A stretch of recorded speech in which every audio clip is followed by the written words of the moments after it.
to fade into the sunset. I say we're Mickey and Mallory, wind up swinging from the cottonwood tree. Never going to change the world. It's just a story of a boy and a girl.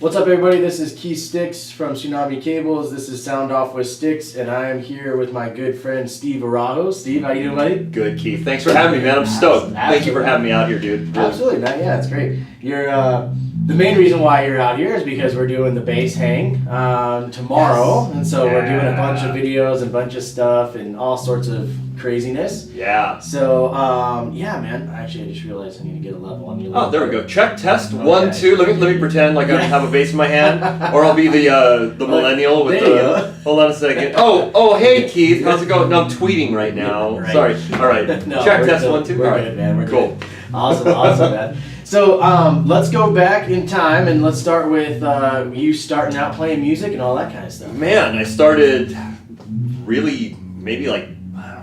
It's hard to remember, but started with guitar. Okay. And then there were no bass players. Right. The typical story. Yeah. And then mom got me a bass. I played in garage bands. Grew up in Huntington Beach, and nice. Okay. just kind of messed around. Wasn't really serious for a few years, and then I kind of got out of it. And then at 20 or 21, I just was like, this is what I want to do. So I started really studying. I started. Got upright bass. I started taking lessons. Started reading and so 20 or 21 just really charged. Nice. I think all of my 20s was just woodshed, big band, symphony, sight reading, just digging in. Right, absolutely. And obviously, since you're talking about uprights, a lot more classical based. Oh, dude, yeah. all Samandel Book, Roboth. I studied with like Art Davis was one of Coltrane's bassists, so I studied with him.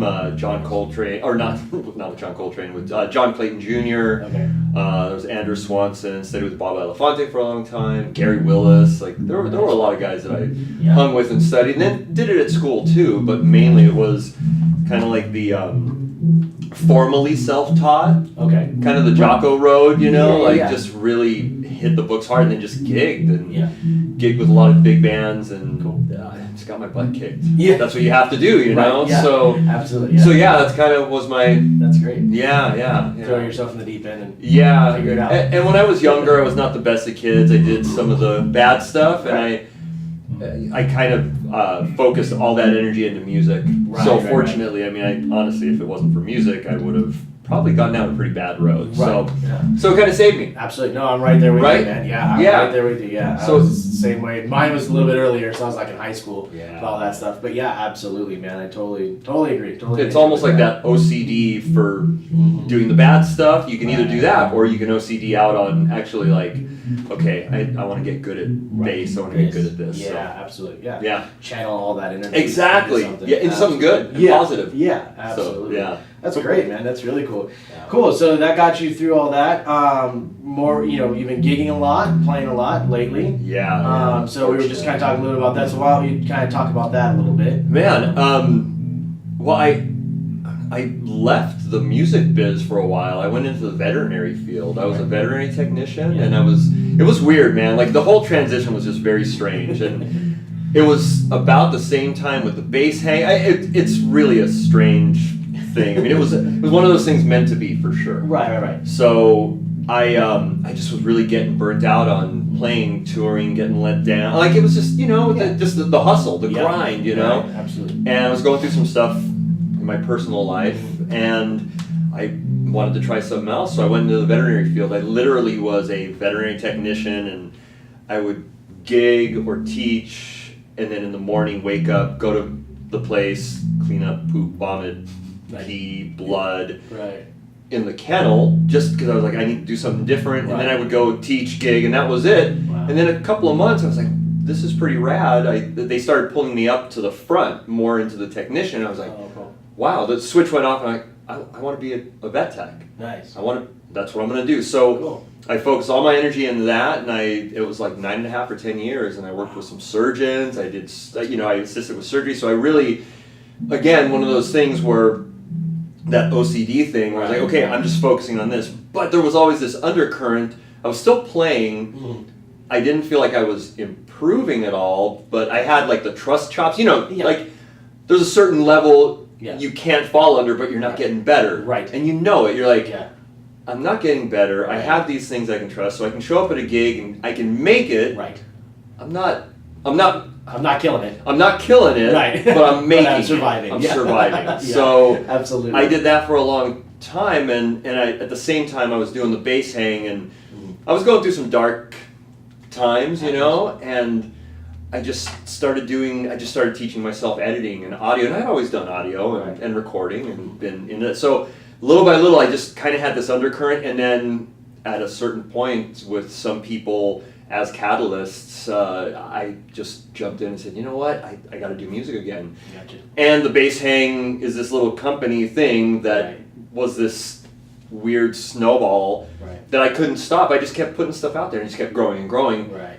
And it's become a thing. Yeah. And it's become a vehicle for me to actually work with different companies, be a consultant. I've learned about marketing, blah, blah, blah, business. And so it was weird, man. I went away from it. It's almost like the mafia. Like even though you go out, it'll pull you back in. Right. So it pulled me back in, and That's now awesome. I'm just really, I don't know. Still trying to get better. I mean, that's the thing. Is I always want to raise my standards. Yeah. So I'm never lifelong pursuit. exactly. Like you're never. Well, I think that's what makes a big difference too. You can't become complacent, and complacency kills. So. For me, it's always just trying to get better and better, and failing a lot. Yeah. Dude, I fail. Yeah. I fail a lot. Yeah. so you have to do that to actually grow and get better. Oh, absolutely. And one of the really rad companies now is G&L. Yep. Leo Fender's company, and I'm doing media from them. I'm doing media for them. I'm doing A&R and some R&D, and it's pretty rad. Yeah. But I'm striving to, I got to make it better. I have to make this better. I have to make my stuff cinematic. And anyways, and then learning about the biz and marketing. So that's awesome. Yeah, so it was weird. It's a weird road. Yeah. Like you said, it's meant to be, and kind of guiding you through it, and it's great, man. That's awesome. And let's talk real quick. Not to pick you up. Let's talk a little bit about the bass hang as a whole. So people that don't know, right? So give us kind of a little 30-minute spiel on, or 30 second. I'll give you a 30-minute. 30-second, the elevator pitch, right, on the bass hang. Well, I don't think I have an elevator pitch. The way it started was I went to this conference. Okay. It was a worship conference at Saddleback Church. I used to play there a lot, and I still do a lot of church gigs, and I'm very involved in that. I enjoy it. I really like it, along with doing all of the gigs. Of course. And I saw this guy, Phil Cook. Okay. And Phil Cook is a very huge guy when it comes to building a personal brand. Gotcha. That's his thing. Okay. And it was kind of during that transition of going to the vet tech and getting really burnt out. And we started having these SoCal bass get-togethers. Okay. And somehow we started calling them bass hang. Like my buddy Miko Espanol and he's an iGig guy. He's a guy that does iGig. Yeah. And we would have these bass hangs, and I saw this guy, Phil Cook, and I took all these notes, and literally, like the next day, I had the bass hang. I bought the domain. Right. I didn't know how to build websites. I didn't know anything. I didn't know anything, and I just literally started building it. Like, all right, let's try this. Well, WordPress on this? How do you? Oh, okay. And then I'd have some friends kind of help me, and it just became this thing that it was an experiment on how to build a personal brand. Yeah. And that's awesome. And it's crazy, and it's snowballed. So it is a place where musicians can go, especially bass players, to kind of, hear demos on stuff. And that's my thing, is really trying to convey the way something sounds or plays. Right. From a working bass player standpoint. Absolutely. Yeah. And convey that through the internet, which is hard, man, through YouTube. Yeah. And somehow I've kind of learned how to make stuff sound at least the way it sounds through the internet, which is I don't know, it's kind of crazy. And again, like I walked away from it for a while because I got into the vet tech field, And I would just kind of do some stuff. I'd wake up super early in the morning. I mean, I'd read Napoleon Hill. I'd read, Think and Grow Rich, and I'd read Eckhart Tolle, and I'd read all this stuff. And I would be editing video on Vegas at freaking 4 in the morning because I had to be at the vet clinic at 6 in the morning. Right. And then I would just post it, and I'd forget about it, and I'd get all these subscribers and hits on YouTube. And I'm like, what? This is weird. Like, okay. And then I just kept doing that, and I kept... Right. I don't know, growing and progressing. And literally at first it was just a crappy camera, Right. no audio, just, Yeah. and then I was like, man, it's got to, and somehow, I don't know, it evolved to, it's got to get better and better. Right. And that's where I am now, where I can actually, I've worked with quite a few companies. Kerry Nordstrand, he's a good friend, and we were just out there, and exactly. he was a big catalyst, and like, dude, you need to come back Cool. to music. I worked for Pat Wilkins, Tensor Basses, G&L. I mean, it's just weird, man. And non-music too. I've helped. So the bass hang has literally been this journey, And now I'm really trying to brand myself as I'm kind of this creator, marketing guy, consultant that has learned out of, I guess, necessity. Yeah. No, absolutely. Learned how to do these things and these environments and these programs, and so now in my house I have a little production studio. I've got a filming place, and and always trying to get better though. That's the thing. If that makes sense. Sorry, no, absolutely. I really don't have an elevator pitch. I just have a story on this great. bass hang. How it I don't know. It just became this thing. Right. No, I couldn't stop it. The crazy thing, like I said, I would post stuff on YouTube and I would forget about it, and I would get all these like, you have a new subscriber, you have more people. I'm like, what? Really? And it would trip me out. Like, wow, they like this, or they hate it because there's right. Yeah. And now you just have to kind of go, okay, whatever. Yeah. Absolutely. But so, anyways, I hope that answers the question. Yeah, I think it's great, man. Absolutely. Yeah. Absolutely. Well, you work with, obviously have worked with a lot of different companies as far as, the bass community and all that kind of stuff. Mm-hmm. Let's talk a little gear for a second. So, so what, let's talk maybe like your top, 2 or 3 basses right now that you're really liking and when you're playing all the time. I have a lot of basses, and they come through. I mean, you have a lot of instruments, a lot of drums, right? You have a lot of stuff. I have a 1968 jazz bass that is just perfection. That stays at home. I play my low-end jazz bass. That's Brian Barrett and Chris Benavente from back east. They make just a killer, just a great utility type of bass that works for a lot of stuff. Great. That's a great bass. Marco Cortez. I just got a jazz bass from him that I really like, that I'm, beating up and playing the crap out of, which is great. It just, it feels really great in my hands. It does what I want it to do. Right. And that's it. I'm trying to think what else. Pat Wilkins. Man, I have 2 of his basses that I love, trying to think what else I have. I got stuff. And I love, Howard L. Yates pickups. Kerry Nordstrand's pickups are killer. And then again, the Seymour Duncan stuff is great too. Even like DiMarzio. I mean, you have to look at these companies that, it's like anything, like even with drum companies, Drumheads or whatever, Aquarian, Remo, Evans. I mean, these guys have been doing this for a really long time, and they know how to do it. They know how to do it well. Right. So you can't discount any of them. It's such a personal preference. Absolutely. Yeah.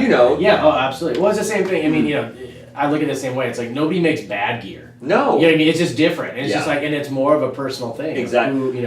Who's doing what and what your relationship is with them or whatever. You know what I mean? I'm in a very unique position that I can be super nitpicky. Right. Or that's my role, is to be nitpicky, even though and I always try to say this, like, this will work for everybody, but for me, this isn't this. Or you can get really minutely crazy picky. So I don't know. It's just one of those things. I know I'm forgetting some company or something, but there's I have a lot of nice basses, man. I'm very dude. Not a day goes by that I'm so thankful. Like that I'm able to have friends like you, friends like John Moody and Tony Puleo that are here, and Nordstrand, all these friends that are. It's a great community, Absolutely. And I love it. I think it's great. And Tsunami Cables, man. I gotta plug them because they're great. They work. Like that's the way that I look at things, they have to work as for a working bass player. Yeah, absolutely. Right. If you call me and I show up and my stuff's not working, Right. that's not good. And I hear horror stories. I'm like, this is your job. You're a musician. Like, that would be like a drummer going to someplace and your heads are always broken. Right. Like, buy some heads. This Right. is your job. Yeah. Well, Exactly. I just didn't get a chance to. Right. So, you don't really care about your job? Like, Right. Yeah. Absolutely. So, anyways, No, yeah. 100%, man. Yeah, Absolutely. Absolutely. So I hope, yeah. But again, you know, I did a lot of gigs and I did a lot of traveling touring with a vintage Squire modified from Squire Fender. Nice. I could still. Yeah. I'm just super spoiled for what I have. Right. Yeah. No, Yeah. Absolutely. And the G&L instruments are great too. Right. So. Absolutely. uh, Cool, man. No, that's great. Absolutely, absolutely. No, Yeah. man, it's killer. I love talking about this stuff. It was really a blast when we hung out, you know, at Nordstrand the other day, and just hanging and just listening to, even not obviously not being a bass player, but listening to you and Tony, and then and everybody else who was there. Obviously, Carrie and stuff like that. Just talking about some of these instruments and just like geeking out over it and all the little things and nuances and the fact that you guys are picking out scale lengths and just like pointing at different sizes and that's this size and that. And, it is. It's so stupid. It's geekdom to the 10th degree.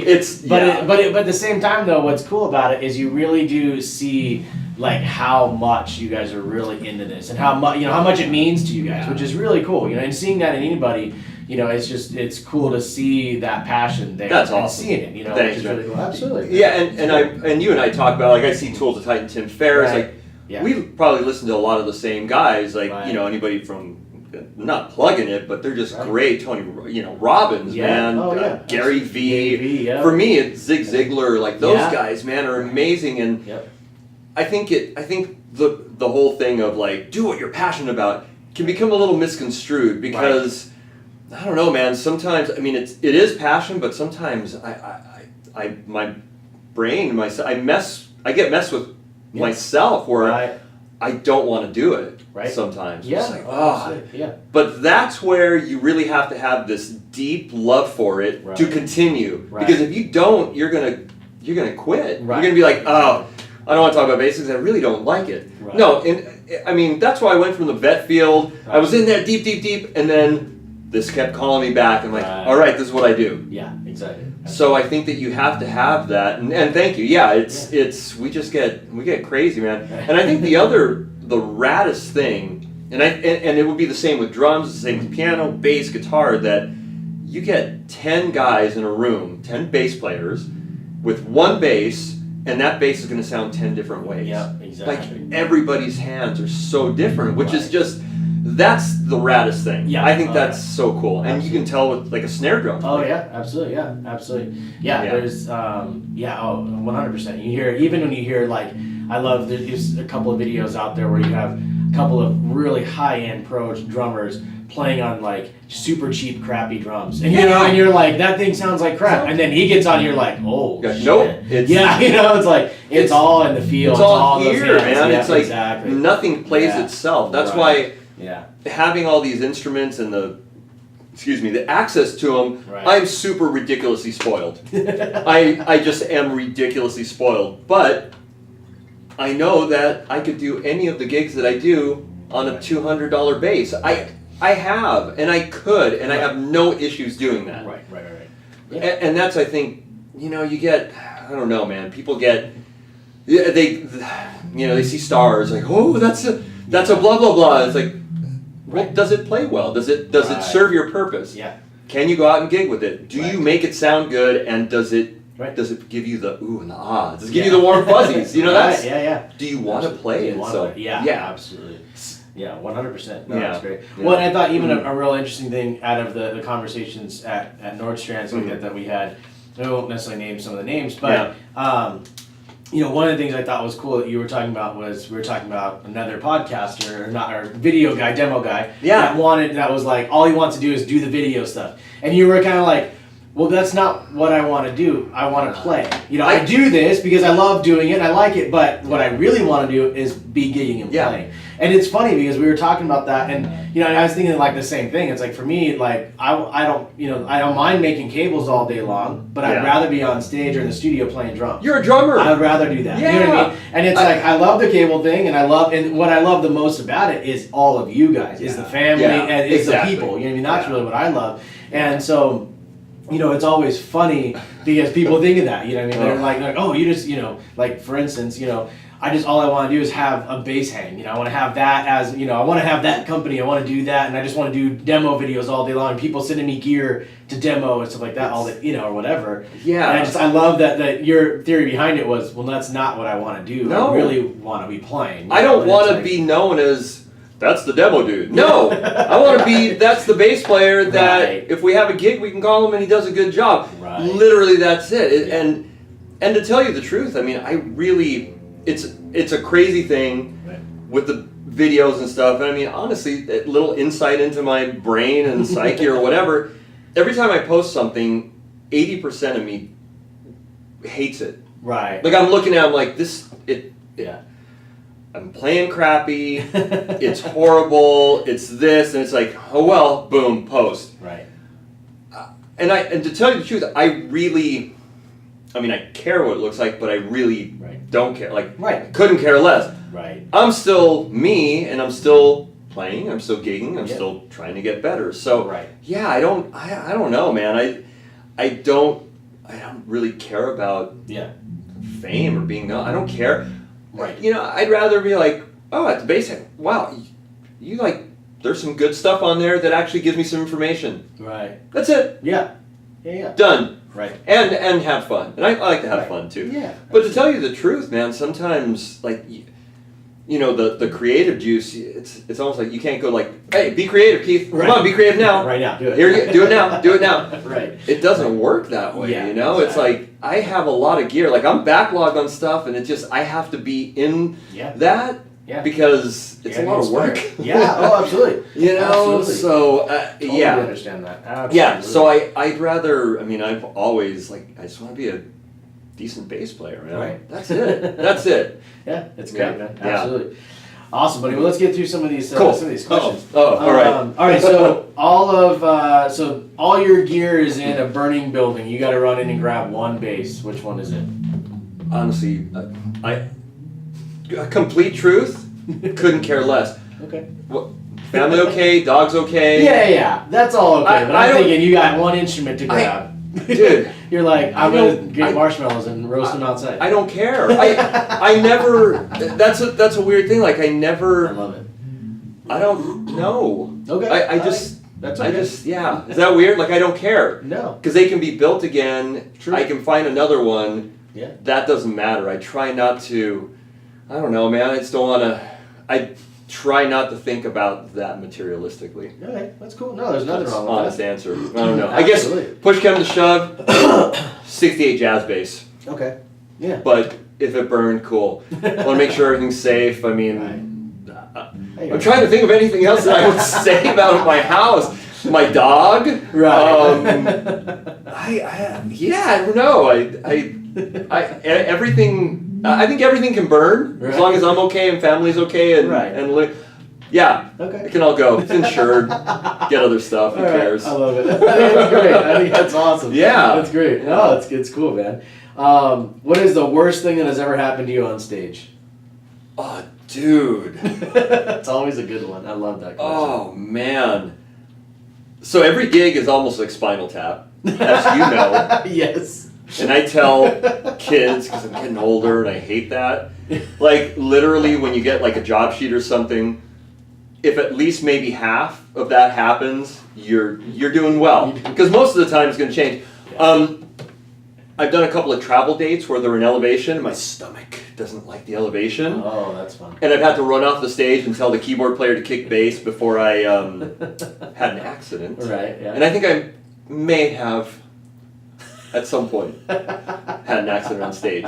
Okay. So yeah, probably pooped my pants on stage. Well, it's out there now, buddy. And actually, I think it was in the band. I know it's out there now at Whiskey Creek in Mammoth when we used to play like in the '90s. Okay. And we'd go up there, and the animation would just mess with me sometimes, my stomach, and I literally was just like, oh, and there it is. probably some other bad stuff. Like I've done some, I don't know, casuals for like weddings where people have fought, like get in fights. So. Oh wow.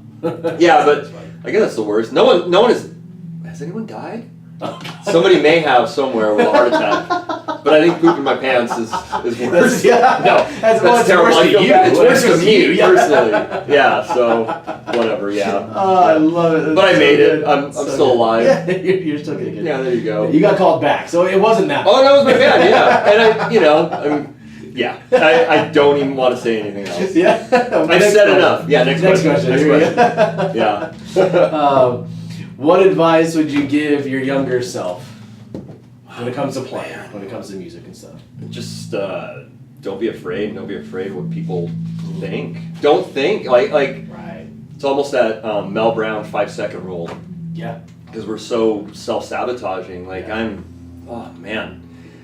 I'm really bad at it, and I think just if you have an idea, just go for it and just do it. And Cool. Yeah, kind of act first. Yeah, that's great. Which I've learned in my older self. I'm very, like my mantra is ready, shoot, then aim. Right, yeah. 'Cause- yeah. That's literally like, oh, now I got to figure it out. So yeah, my younger self would be,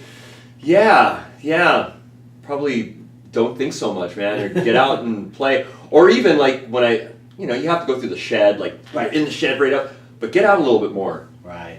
Maybe get out a little bit more and and don't think so much. Yeah. Yeah. That's great. No, Yeah. That's really good. We were talking about that at Carrie's, is, the Yeah. idea of just Oh, like dude. going for it and then saying yes to everything and then figuring it out later kind of Yeah. deal. Like I love that. I think it's so great. And especially like to take a sidetrack, like Yeah. on the business side of things too. Man. That's so difficult. I mean, it really is, because there's so much involved. You know what I mean? You're looking at it going, okay, well, to do that move is is a $40,000 move, and if it flops, Yeah. then I'm out $40,000, or whatever, and you're Yeah. looking at that going, It's or tough, whatever. man. And so absolutely, Yeah. But that's cool though, man. Cool. I really like that. Yeah, absolutely. All right, so these last few set of questions, basically, it's like the first word that comes to your head. Oh man. This is gonna be fun. All right. Okay. So, what's your favorite word? I gotta say it. Fuck. Nice. I love it. That's always a good one. That's a good one. What is your least favorite word? Oh man, fail. Okay. Yeah. Good one. Okay. What sound or noise do you love? Oh, dude. A skateboard going down a sidewalk that has a lot of, like, how slabs? Yeah. Where it goes, dude, All the way down. Yeah. that is, it's giving me chills right now. I love that sound. Yeah, man. That's like my childhood. Dude, me too. Yeah. I mean, love that it, was yeah. what I did and what so to side note, one of my, I don't like to say a lot of heroes in this and that, Right. but one of my favorite people and what he does is Stacy Peralta. Okay. And I think that he came from such a talented kid, skater, when we're talking about skateboarding, because I grew up skateboarding. Right. And I was never really good at it, but I loved it, Right. and I did it and whatever, but he turned his quote-unquote passion, he's a movie maker. I mean, he does all these things. Stacy Peralta is just, for me, the guy that I'm just like, that's what I want to do. That's cool. Yeah, Awesome. where he goes, and that's what I'm trying to do too, is more behind the camera Yeah. stuff. I really want to do that. I like producing and, Yeah. I don't know, so yeah. Obviously, you're doing well at it. So. It's a daily hustle, struggle, mental, whatever, but yeah, I keep going. But yeah, the skateboards, It's a cool. going down the sidewalk, dude, I just, that gets to me, man. As soon as you said it, man, I could hear You know it. it. Anybody that knows, you're just like, oh, I know that sound. Yeah. Yeah. I adore that sound. That's great, man. That's a really good one. Because that's just, then again, that's just kids just being kids. Right. Or even adults just being adults, just Yeah. boom, and just like flow, and it's just free, and it's just not a care in the world. Right. Unless falling. Absolutely. I love it. Hitting a stone. Right. When you hit a stone with those, and you know that sound too. Well, that's probably the next one. What sound or noise do you hate? Oh man. Well, that wouldn't be that. I don't. Right. What sound or noise do I hate? I don't know if anything really bugs me. I guess maybe I don't know, that tinnitus every once in a while that you get. Yeah. Yep. That thing. Yeah. I don't get it too bad because I've always wore like earplugs even Right. back in the day. But I get it every once in a while. I hate that. It's like, oh, what is that? It's in my ear. Right. Ringing in my ear. Yeah. I'm sure there's something else out there, but the ringing in my ear is That's the one. the first thing Yeah, that pops yeah. up. That's good. There's Yeah. nothing wrong with that. It says you've done a couple of different professions and you do a lot of different things. Mm-hmm. What profession other than your own would you like to attempt? Oh man. If I had the cojones, Yeah. freaking big wave surfer, Oh, there you go. Okay. like a Yeah. real waterman, Yeah. like a Laird Hamilton, Yeah, like yeah. like that level, dude. Yeah. That Yeah. Shane Dorian, Yep. those guys. Yeah. Yes, like a true waterman. Yeah. I guess. Yeah. But I'd probably be scared. Yeah, I was gonna say yeah. Seeing 40 Yeah. feet of water coming Exactly. at you. Yeah. but actually, in more reality, working with a lot of like amazing animal surgeons, probably like a specialty animal surgeon. That's cool. Seriously, if I went back, Right. I worked for this guy, this Dr. Fisher. Okay. He's amazing, Howard Fisher, and he's a mobile surgeon. Does all these gnarly, rad orthopedic surgeries. Wow. That would be cool. Okay. Yeah, I like that. Yeah, that's So awesome. there you go. Big wave surfer and that. And being in, yeah, absolutely, man. That's cool. Did you, whenever you were doing stuff, did you like working on like dogs more than cats, or like, did it matter? Or, I'm just curious because I mean I know people are always like, oh, I'm a dog person, I'm a cat person, I'm this and that. 100% a dog person. Right. Before I started working at the clinic, Uh-huh. I hated cats. Okay. Dude, once I started working with them, I freaking love them. Okay. Because dogs, they become submissive. I mean, even the word, you know, dude, cats will straight up murder you. Yeah. They are murderers. They are. And I respect that. It's almost like Joe Rogan talks about that. Like, Yeah. they are straight up murderers. Like, we would get these little kittens. I would take a fractious, vicious Doberman, pit, whatever. That can be overcome. You can overtake them. You can do your thing. Right. A little kitten, dude, a little kitten like that will slay you if he doesn't want anything done. Right. So Okay. I have and I love cats now. I love them. I don't have one, but I want to. I really, yeah. But we did reptiles and Oh, birds, that's cool. so we did all kinds of exotics, and I love all those too. But That's cool, man. yeah, I liked all of them, man. I really love reptiles. Reptiles Yeah, are rad. they are. Lizards. I love green iguanas. I've saved a lot of green iguanas. Okay. For some reason, I ended up kind of saving a few of them and getting. Yeah, it's crazy. It's crazy. So I really enjoy the green iguanas. They're just That's such cool. rad animals, They are. man. They're beautiful. Yeah, they really yeah. are. That's cool, man. Yeah. Awesome. All right, so other than the base hang, where can people find you online? Man, thebasehang.com, obviously. stevearaujo.com. I've kind of, so speaking of kind of, we were talking kind of the business thing, like I've really, I'm trying to become more oriented and become, like my business acumen, I'm trying to raise it. So if you go to stevearaujo.com, it just has a couple of paragraphs where it just kind of states what I do. So those are the two places, Facebook obviously, Right. and trying to, I really want to get a little bit more behind the camera. I want to take a little more business. Yeah. I don't know, I don't even know what I'm saying. I want to become a little bit more serious about it, you know, that's and great. yeah, so those two places, Okay. stevearaujo.com or thebasehang.com or Facebook. Yeah, right. Yeah. Okay. Yeah. Killer, man. Awesome. Well, this is my last question. Okay. So, if heaven exists, what would you like to hear God say when you arrive at the pearly gates? Man, you know what it does? And he's going to say, welcome. Awesome. Even though you did a lot of just horrible stuff, terrible things, welcome. Come on in. There you go. But dude, I got to tell you something. Yeah. That I am super proud of you, and I Okay. look up and respect what you've done with your company. Oh, I mean, thank I love that. I appreciate it. And I want to stand behind it and help in any way. But Awesome. I mean, honestly, you're doing so well. You don't need my help. But Wow. really, like if when I think of companies that have just started, because we've known each other since you started, like Yeah, I you think, agree? Yeah. right? Yeah, And a few years before, but yeah, I'm right close. and it's really great to see that passion, that love for what you do, Right. turn into a business, dude. I mean, seriously, a lot of Yeah. people can't do that. So I am very, very proud. Oh, And thank you. It's rad to be a part of it Awesome. and to be your friend. So Yeah, yeah, it's very cool, absolutely. man. Yeah, it's Awesome. rad. Well, thanks, Steve. I really appreciate it, man. Thanks for being on the podcast. It was Appreciate it. rad, Thanks for man. being here. It's Yeah. awesome. And thanks everybody else. Make Yeah. sure you like, comment, subscribe, all that good stuff. Yes. I will share this too. Absolutely. Even though I say a curse word. No. I drop them, you know. Yeah. It just is what it is, man. Awesome. All right, Steve. Thanks, man. I appreciate it. Dude, thank you, And, Keith. Really appreciate it, man. Thanks. Absolutely. All right, Awesome. everybody. Have a good one. Peace. All right, you too.